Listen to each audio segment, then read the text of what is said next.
और अब बात करेंगे पंजाब एंड महाराष्ट्र सहकारी बैंक घोटाले की।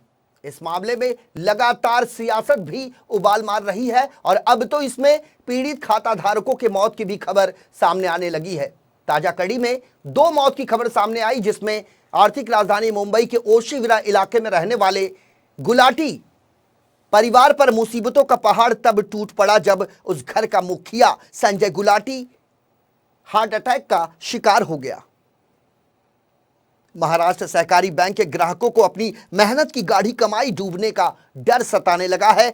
इस सदमे में 24 घंटे के भीतर 2 बैंक ग्राहकों के दिल का दौरा पड़ने से मौत हो गई, जिसमें एक व्यक्ति का नाम संजय गुलाटी है। इसकी उम्र 51 साल के आसपास है। सूत्रों के मुताबिक संजय गुलाटी के 90 लाख रुपए इस बैंक में जमा थे। बैंक के मुंबई के ओशीविरा इलाके में रहने वाले गुलाटी ने सोमवार को अदालत के बाहर हुए धरना प्रदर्शन में भी हिस्सा लिया था। बैंक घोटाले में फंसने से गुलाटी भारी तनाव में थे, क्योंकि उनके परिवार की गाढ़ी कमाई इसी बैंक में जमा थी। गुलाटी ने अपने 80 साल के पिता CL गुलाटी के साथ बैंक के खिलाफ हुए विरोध प्रदर्शन में हिस्सा लिया था। इसके अलावा बैंक के मुलुंड शाखा के खाता धारक, जिनका नाम कोमल पंजाबी बताया जा रहा है, उनका भी दिल का दौरा पड़ने से मौत हो गई। जबकि बताया यह भी जा रहा है कि रिजर्व बैंक ऑफ इंडिया ने सोमवार को PMC बैंक से पैसा निकालने की सीमा में इजाफा करते हुए इसे बढ़ाकर 40,000 रुपए के आसपास कर दिया। वहीं बैंक के खिलाफ आंदोलन कर रहे प्रदर्शनकारियों के बीच अपनी गाढ़ी कमाई डूबने का खौफ सताने लगा है, जिसके चलते उनका रो रो कर बुरा हाल है। PMC घोटाला सामने आने के बाद से डिपॉजिटर्स के बीच हड़कंप सा मचा हुआ है। मुंबई के ओशीविरा इलाके में रहने वाले संजय गुलाटी के मौत की खबर बिजली की तरह दौड़ पड़ी और इस खबर से लोगों में बैंक के खिलाफ, प्रशासन के खिलाफ और साथ ही साथ सूबे की सरकार के खिलाफ गुस्सा फूट पड़ा। लोगों ने हाथों में कैंडल लेकर मार्च किया। इस मार्च में कांग्रेस पार्टी के पूर्व मुंबई प्रदेश अध्यक्ष संजय निरुपम भी शरीक हुए।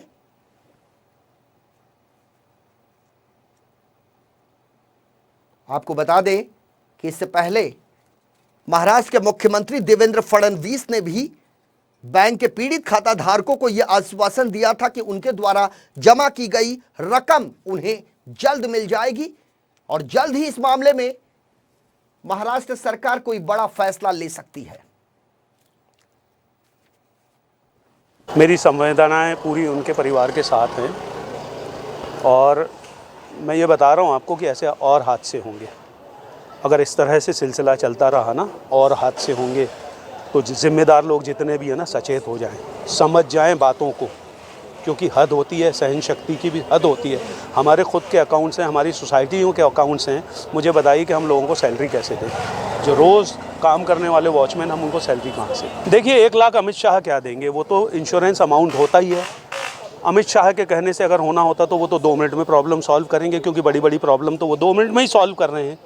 मैं उनके खिलाफ नहीं बोल रहा हूँ, लेकिन मैं उनकी हकीकत बयां कर रहा हूँ। वो तो इस प्रॉब्लम को 5 मिनट लगता था इनको सॉल्व करने में, तो वो तो कर सकते हैं। मुझे नहीं लगता कि वो करना चाहते हैं।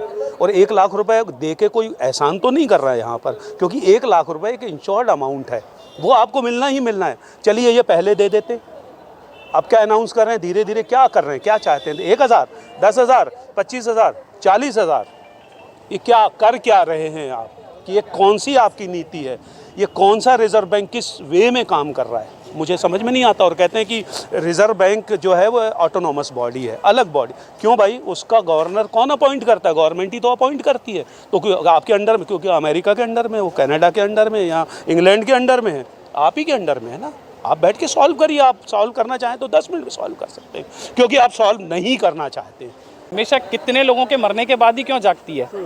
ये आज से नहीं, हम इतने सालों से देख रहे हैं। मैं 40 साल का हो गया, मैं बचपन से ये देख रहा हूँ। कहीं भी कोई प्रॉब्लम होती है, कुछ लोग मरते हैं, उसके बाद सरकार उठती है, फिर बोलती है हम इसको सॉर्ट कर देंगे। तो हम इंतजार क्यों करते हैं? इंतजार क्यों करते हैं? ना काफ़ी ऐसे हैं अभी तक, ना RBI ने कुछ आके बोला, ना सरकार की तरफ से किसी ने आगे उठ करके बोला कि ये आपका पैसा सेफ है, आप टेंशन मत लो। हमें रोज सुबह उठते हैं, हमें ये टेंशन होती है कि आज नई चीज़ क्या सुनने को मिलेगी, आज पता चलेगा कि इतना ज़्यादा पैसा हो गया, अब इतना हो गया। कभी हमको लगता है शुरू में 2-3 लोगों को हार्ट अटैक आया, वो लोग हॉस्पिटल में एडमिट होकर के आए हैं, उनकी तो न्यूज़ ही नहीं आई अभी तक किसी की। कई लोग ऐसे हैं, डजंट मैटर, पैसा सबका है, उससे कोई मतलब नहीं है। आप किसी की भी परिवार के अंदर आप पैसा दे देंगे, लेकिन जो आदमी चला गया उसकी क्षतिपूर्ति कौन कर सकता है? आज उनकी फैमिली को, उनके माता पिता हैं, बच्चे हैं, बीवियों को संभालने वाला कौन है? पैसे से ज़िंदगी निकल जाएगी क्या?